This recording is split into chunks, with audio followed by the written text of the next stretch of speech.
আসসালামু আলাইকুম। আমি আজকে আপনাদের টমেটোর খাট্টা রান্না করে দেখাবো। কড়াইতে প্রথমে টমেটো দিলাম, পানি দিলাম, ১ চামচ লবণ দিলাম, কয়টা কাঁচামরিচ চিরা দিলাম, ১ চামচ হলুদের গুঁড়া দিলাম, দিয়ে ভালো করে নাড়াচাড়া করে ২০ মিনিট ঢাকনি দিয়ে রাখবো। ২০ মিনিট পর টমেটো গলে আসলে ঢাকনি ফাঁকা করে ভালো করে নাড়াচাড়া করব। ডাল ঘুটনি দিয়ে ভালো করে ঘোটানাটা করে ডালের মতন গলিয়ে নিতে হবে। গলিয়ে এর ভিতরে পরিমাণ মতো গুড় দিতে হবে, যে কোনো গুড় দিতে পারেন। এবার ফোড়ন দেব, কড়াইতে তেল দিয়ে আস্ত শুকনো মরিচ দিলাম, আস্ত জিরা দিলাম, রসুন কুচি দিলাম, পেঁয়াজ কুচি দিলাম, দিয়ে ভালো করে বাদামি করে ভেজে নেব।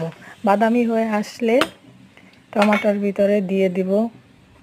এটা দিলে যা সুন্দর একটা ঘ্রাণ বেরোয়, খুব ভালো লাগে, সুন্দর একটা ঘ্রাণ।